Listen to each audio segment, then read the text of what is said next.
tem muita coisa que o pessoal fala Você sem quer saber que eu fale também, o nome né? de alguns pastores famosos maçons? Mas se você tiver prova, porque Tenho depois prova, eles tenho vão... prova. Olha como ele vai comparecer na loja no dia da iniciação dele. É assim que ele aparece? Desse lá? jeito. É. A maçonaria está por trás dos principais acontecimentos da humanidade. De novo, a maçonaria trouxe o evangelho para o Brasil. A gente não pode negar isso. E ele é maçom. Declarado. Mas você tem certeza que ele é... Declarado abertamente. Foi contra. Eu não sabia que ele era maçom. Foi, é maçom. É uma conversa informal, isso que eu vou falar. Então nem sei se eu posso falar, mas vamos lá. Numa conversa com o reverendo Hernandes Dias Lopes, ele falou para mim por que eu, cristão, recebi um convite da maçonaria e não devo participar, não devo ir. Por quê? E você vai ver no vídeo de hoje. É correto que um cristão faça parte da maçonaria? O pastor Joaquim de Andrade fala sobre a maçonaria e faz revelações sobre práticas estranhas e de pastores envolvidos nessa sociedade secreta. Seja muito bem-vindo, você está na TV Debates. Então já se inscreve no canal, deixa o seu like e vamos pro vídeo. É interessante, César, porque a maçonaria, ela começa, né, com dois pastores. A maçonaria moderna, ela começa com dois pastores em Londres, na Inglaterra. Então, maçom, Então, né? peraí, vamos lá. Como é que começa a maçonaria com dois pastores? Na realidade, a maçonaria... Que século? 1717, em Londres, na Inglaterra. 1717. Então a maçonaria nem é da França. Não, Eu interessante, achava que né? Porque, na realidade, a maçonaria, eles dizem que é antiga, né? Que Salomão foi maçom, Não, etc. Né? Aí eles vão argumentar essa questão. Mas a maçonaria moderna, como nós conhecemos, né? Ela começou no dia 24 de junho de 1717, com dois pastores, um James Anderson. James Anderson, ele era anglicano, e o Jean Théophile Desaguliers, um huguenote francês. E aí, a alegação é que a maçonaria é uma sociedade beneficente, benemérita, não é uma sociedade religiosa. Como eu falei aqui, infelizmente eu vi até o Nicodemos dizer que a maçonaria não é religião. Bom, vamos ver se ela é ou não a religião. igreja presbiteriana do Brasil antigamente podia ser maçom. Agora parece que também já não pode, mas... eu tenho aqui, parece inclusive, que o documento da presbiteriana, e eu acho a posição dela muito complicada. Atual? Sim, porque mas eu acho complicada. atual elas proíbem, não proíbem? Eu vou explicar o porquê eu acho complicado. Antes disso, a gente não pode se esquecer do reverendo Eduardo Carlos Pereira, que lá em 1900 e alguma coisa se posicionou contra a maçonaria dentro da igreja presbiteriana. Ele era da igreja presbiteriana do Brasil. Aí o que aconteceu? A igreja presbiteriana não aceitou as declarações do reverendo Eduardo Carlos Pereira. E aí ele saiu. No que ele saiu, ele fundou a Igreja Presbiteriana Independente. Quer dizer, a IPI surge por causa da maçonaria. No racha da maçonaria, dentro da porque IPB. Eles não aceitavam Principalmente, os presbiterianos vão alegar outras questões, mas a questão principal foi, de fato, a maçonaria. Tá? Então, a alegação da maçonaria ser uma sociedade secreta e não religião, né, não é verdade, porque tem templo, tem ritos, tem orações, tem castigos, tem recompensas. O formulário para alguém que quer entrar na maçonaria, eu tenho o formulário, ele diz o seguinte: é essencial, primordial, crer num ser supremo, crer em Deus. Então, se a pessoa diz assim, eu não creio em Deus, um ateu, por exemplo, não pode ser maçom. Ele tem que crer num ser supremo, não importa qual é o nome dele. Por exemplo, se você acredita que Deus é um rato, você pode ser maçom. Mas se você diz assim, eu não creio em nenhum Deus, você não pode ser maçom. Então, eu falei aqui que ela é religião, porque o requisito número 1 é crer num ser supremo, crer em Deus. Se o camarada não crê em Deus, não pode ser maçom.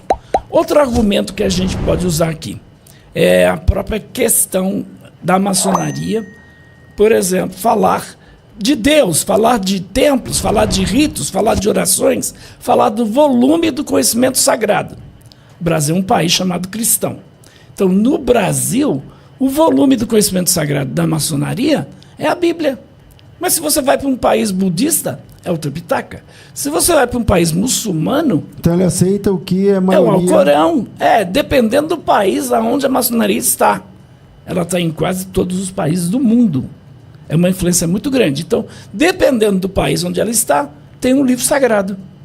Por exemplo... Principal, assim. Mas, por exemplo, se você for budista aqui no Brasil, se aqui no Brasil você é budista... Não, aí a Bíblia é porque o país é um país cristão. Aí você tem que abandonar o budismo? Não, você não vai abandonar o budismo.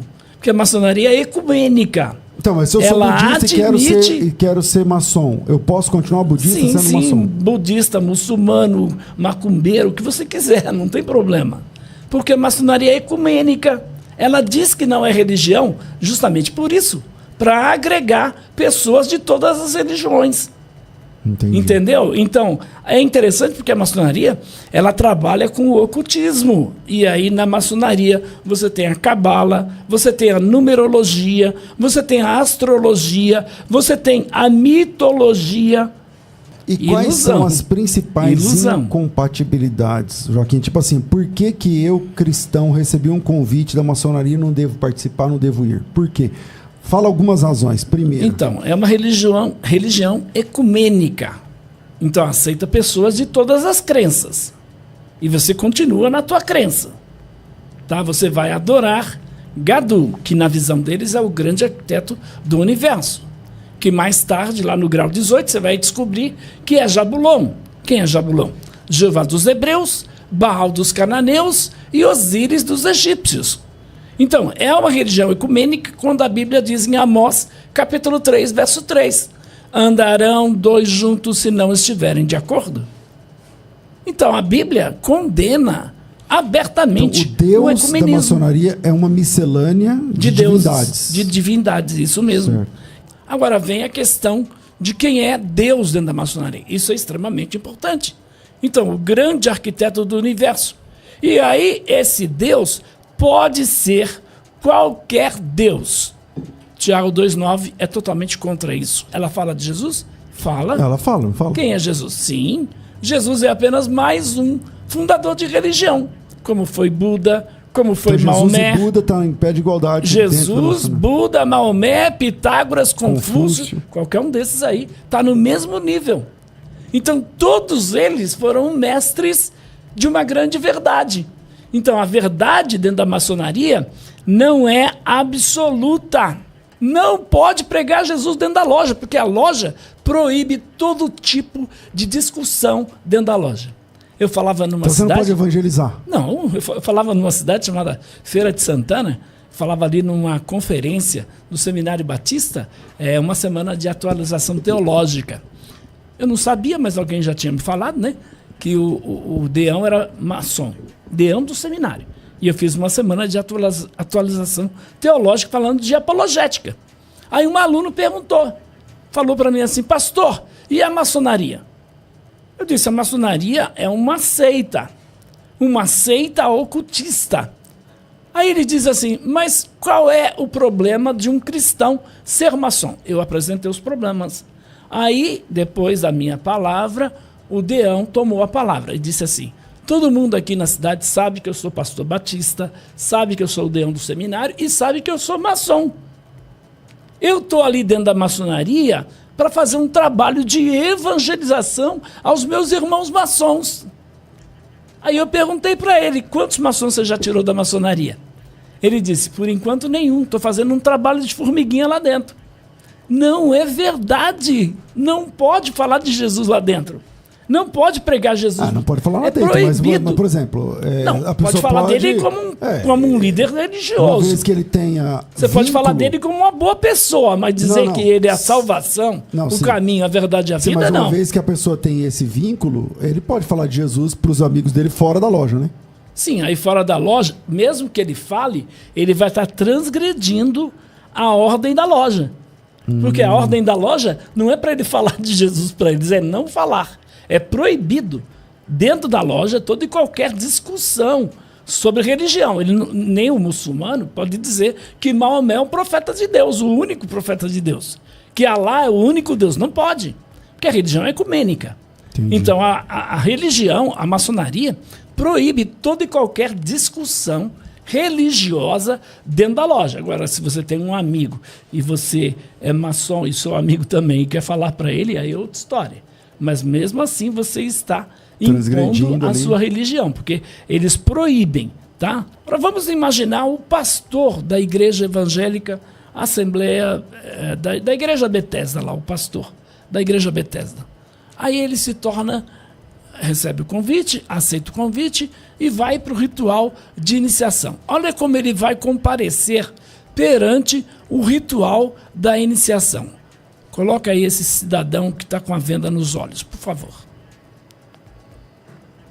Olha como ele vai comparecer na loja, no dia da iniciação dele. É assim que ele aparece? Desse jeito Até aí. Hoje é assim? Desse jeito aí. Então, ele tem que estar com o peito desnudo, por quê? Porque ele vai se apresentar para os seus irmãos. Tem que ser transparente. Ele está, por exemplo, com o seu joelho descoberto. Por quê? Porque ele vai dobrar o joelho no lugar sagrado, que é a loja maçônica. Ele está com a venda nos olhos. Por quê? Porque ele é um cego, seria isso? Porque ele está em trevas. Ele é um profano. Ele é um neófito. Como, César? Eu te pergunto, como? É como alguém está em Cristo. Imaginar um pastor numa situação dessa. E tem uma corda. Ele é levado lá por intermédio daquela corda. Antes disso, ele fica num lugar chamado Câmara da Reflexão. Ali tem símbolos de caveira, tem símbolos de foice, tem símbolos de um relógio, de um galo. Tudo isso tem um significado. Aí ele vai ficar na Câmara da Reflexão, meditando se ele quer ser ou não maçom. Ele saiu de lá e ele vai ser introduzido agora lá na presença dos irmãos. Ele vai bater lá numa sala, e ele vai bater na porta, e aí vão perguntar quem é. É o profano, é o neófito. Então, o que ele quer? Luz. Ele está em trevas, ele quer luz. Vão levar ele. Então ele bate lá como um perdido. Isso. Está entrando agora para a loja maçônica. Está entrando lá para o ritual. Na luz. Isso, está entrando na luz. Ainda não está em luz, está entrando na luz. Então, quando entram com ele, imagina ele pastor. Quando ele entra... Não combina. Quando ele entra, César... O cara prega domingo lá sobre Jesus, a luz do mundo, é a luz, quem lá segue ele não anda em trevas. Aí, quarta-feira ele veste essa roupa, ele fica assim, Mas vai lá. Eu já debati com muitos pastores maçons. Eu estou em trevas, pelo amor de Deus. Eu já debati com muitos pastores maçons, sabe o que ele vai dizer? Tudo isso é simbólico, isso não é literal, tudo isso é simbólico. Mas vamos imaginar, o pastor agora, ele está nesse ritual de iniciação. Aí vão tirar a venda dos olhos dele e vão gritar os maçons, Fiat Lux! Ou seja, haja luz. Agora ele tem a luz. E o que vai acontecer? Ele vai fazer o juramento. Agora é que vem o problema. Ele, então, está ali, ajoelhado, uma mão no esquadro no compasso, outra mão na Bíblia. Claro. Os maçons vêm com as suas espadas desembainhadas no peito dele.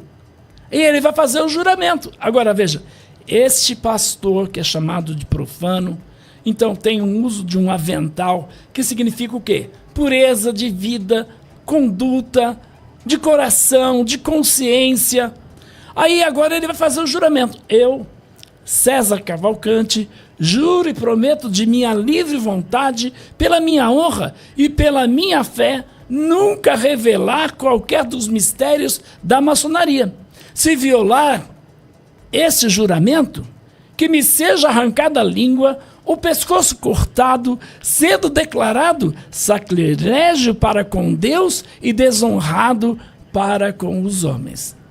Ah, isso é simbólico. Peraí, meu irmão. Nem simbólico você pode fazer esse tipo de juramento. A Bíblia é contra. Qualquer tipo de juramento é proibido por Jesus, Mateus 5,30. Sabe, César, algumas pessoas se convertem na igreja e o cara é maçom. E ele continua, porque ninguém disse dessa incompatibilidade dele com a maçonaria. Ninguém disse. Da fé maçônica ninguém diz, com a fé mas cristã. Mas o cara, não é criança, né? Novo convertido, César, não esquece. Não, tudo bem. Novo convertido, César. Mas não é criança. Se ele teve Jesus como Salvador, não precisa do apologista vir aqui. César, dentro da maçonaria é ensinado para ele que aquilo não é religião. Mas ele ainda não entrou. Então, quando ele está Não, lá como candidato... Estamos falando de alguém que é maçom e se converte na tua igreja. Ah, tá. Então, por exemplo, Se no o cara já é maçom, discipulado, se converte, é verdade. no discipulado, alguém vai explicar para ele sobre maçonaria? Ah, dificilmente, né? Dificilmente. E ele Não está é um lá tema- como maçom. Não é um tema muito Entende? comum. E às vezes se torna até pastor acreditando que não tem nenhum problema. É um absurdo, eu acho, né? Uma pessoa dentro de uma igreja cristã nessa que forma você valoriza colocou, a beleza, Bíblia. porque, tipo assim, o cara, ele era maçom e se converte a Jesus. Isso. Aí tudo bem. E continua sendo E maçom. continua sendo maçom porque falta de conhecimento. Agora, o cara que é crente... E vai se para a tornar maçonaria, maçom, aí não dá. ele está indo para o inferno consciente. E a maçonaria faz ele negar Cristo. Então, para mim, isso é apostasia. Apostasia. Eu fui convidado para falar já em 2 igrejas, muito interessante. E ia falar sobre maçonaria. E os pastores destas igrejas eram maçons. Por exemplo, vou falar o nome aqui da igreja. Igreja Batista Memorial de São Miguel Paulista. O grupo de homens me convidou para dar uma palestra para eles lá sobre a maçonaria. Porque o pastor Duduche, que era o pastor na época, já morreu, ele era maçom. E aí, quando eu cheguei na igreja... O pastor da igreja era maçom. Mas os homens me chamaram para falar sobre a maçonaria. Queriam saber. Aí quem estava na porta, quando eu cheguei, o pastor Duduche. E falou, o senhor é o pastor Joaquim? Eu disse, sim. O senhor vai falar sobre a maçonaria aqui? O senhor não vai falar. Ele simplesmente disse, você não vai falar sobre a maçonaria. Aí não deixou? Proibiu. Eu não falei, não entrei na igreja. Ele não deixou você falar? Não deixou. E interessante porque eu fui falar também na igreja presbiteriana da rua Caquito, na Penha, na igreja presbiteriana da Penha. E era o reverendo Edésio Schecker, nem sei se ele é vivo ainda. Foi inclusive, presidente do Supremo Concílio da Igreja Presbiteriana do Brasil, Edésio Schecker. Ele era maçom, declarado. Você tem lá a Catedral do Rio de Janeiro, presbiteriana, Guilhermino Cunha, maçom. Quando a igreja, por exemplo, presbiteriana, se posicionou contra, o Guilhermino Cunha levantou uma turma dentro da igreja contra o posicionamento da presbiteriana. Sabia disso? Porque o Guilhermino já foi presidente geral, não foi? Sim, foi. Presidente do Supremo Concílio. Foi. E ele é maçom. Declarado. Mas você tem certeza, Guilherme? Declarado abertamente. Tanto é que ele foi contra essa decisão do Supremo Concílio. Foi contra. Eu não sabia que ele era maçom. Foi, é maçom. Tem muitos outros. Eu vou falar mas o nome de pode alguns ser, aqui. mas a presbiteriana não caiu essa ideia Veja de bem, que agora... você falou isso aí, eu tenho que pegar meu documento aqui, porque na realidade a igreja presbiteriana agora é o seguinte, você é pastor. Eu me lembro, por exemplo, é uma conversa informal, isso que eu vou falar. Então nem sei se eu posso falar, mas vamos lá.